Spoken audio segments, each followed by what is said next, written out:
Alright, welcome to Lou's how-to videos. So we're going to go ahead and use Windows Server 2016 to set up DHCP.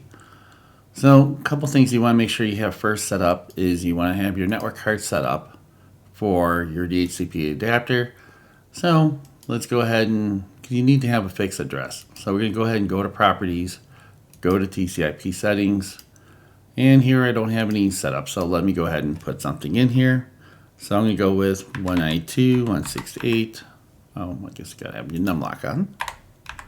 192.168.1. Let's go with .1.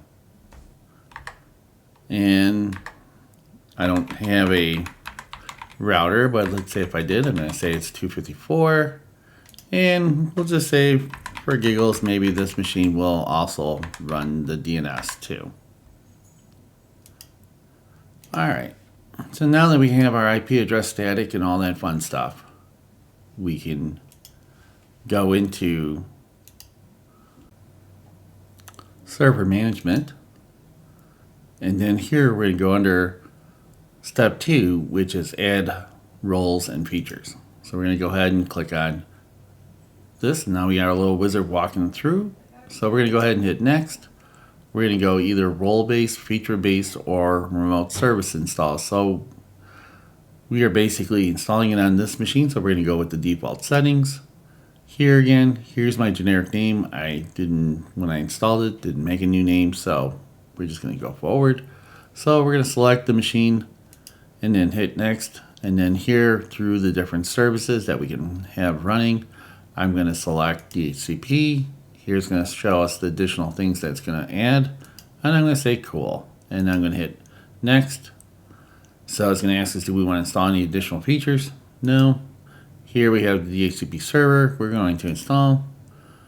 And I can automatically restart the server if I wanted to. I'm just going to say no, not at this point.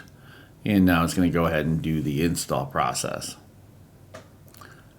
So once you're done installing this, or once this service is now installed and you have to configure it, it's part 2, but you're going to use a tool. So we're going to go ahead and, so as soon as this is done, finished and being installed, we'll go ahead and go to the tool and fire it up.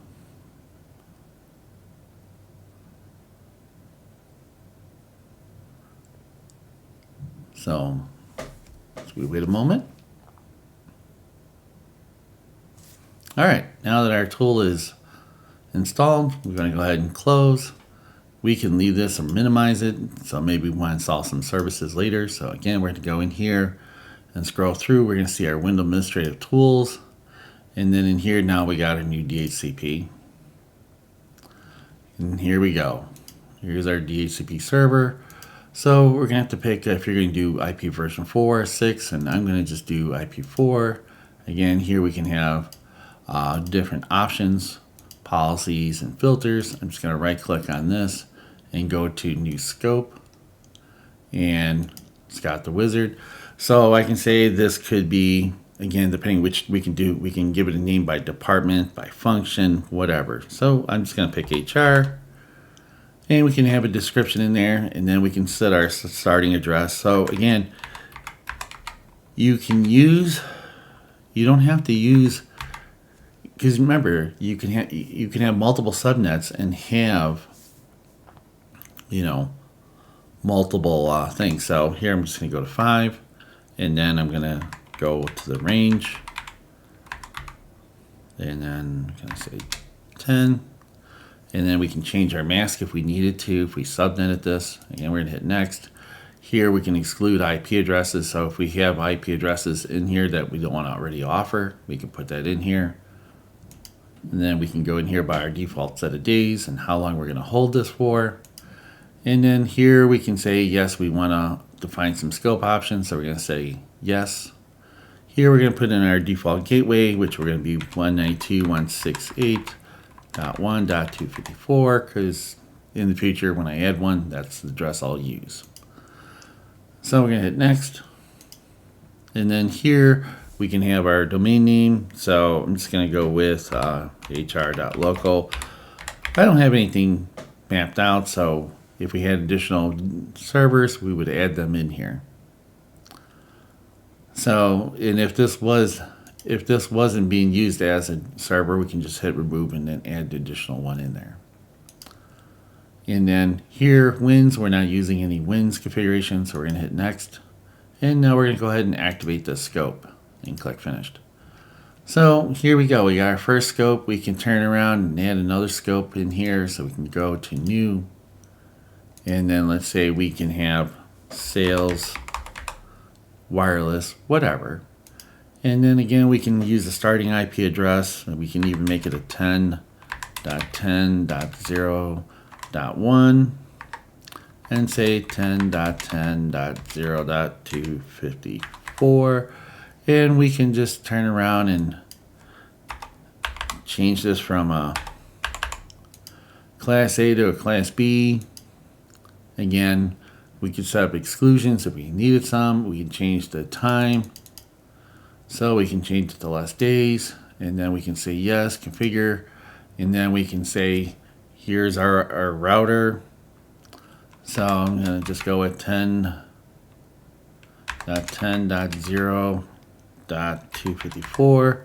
I don't remember what I put in, so I'm just going with this. And then we can do our domain. We don't have to do it. We can just hit skip.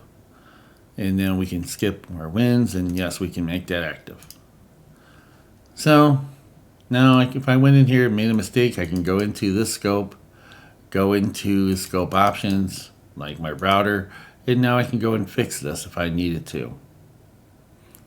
Here we have my DNS.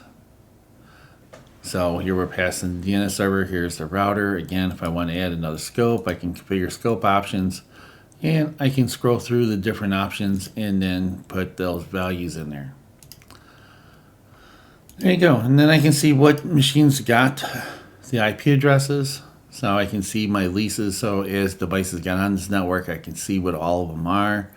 I can see the IP, the client, and when it's going to expire, and all this information. And again, I can go to my policy scopes. I can go to each one, and it all has its own pool, its own reservations. Again, we can set up reservations. That means we can assign a MAC address to an IP address. So every time that MAC address comes and asks for an IP, we'll give it the same one regardless. It's going to be reserved for that machine only. So there could be some functionality where we want to have something somewhat static, but we want it dynamically because we move it around. Like an example, I'll take my laptop and bring it from home to work, and I have it set up with static IP address here at home. So if I don't want to use the screen, I just want to remote into it, I can do that. And then if I go to the office and want to remote into it there too, I can do that too, because now I know what the IP address, what it's going to be in both locations, because it's static, but it's dynamically assigned because it's not going to change. All right, so hopefully this helps out. Again, you can have multiple scopes, and you're going to have what's called an IP helper or an IP relay. That is something that you're going to put on the router, and when a client does a broadcast, the router will forward it to this DHCP server, and then based on which block of address that helper came from, it's automatically going to know, do I give a 192 or a 10 address. So I just want to point that out. So you can have multiple scopes in here. They could be a Class A, Class B, Class C. It could be a mixture of all these different things because, that's how our networks are. So I just want to show this real quick out to you guys so you can see that. All right. Catch you guys on the flip side. All right. Bye.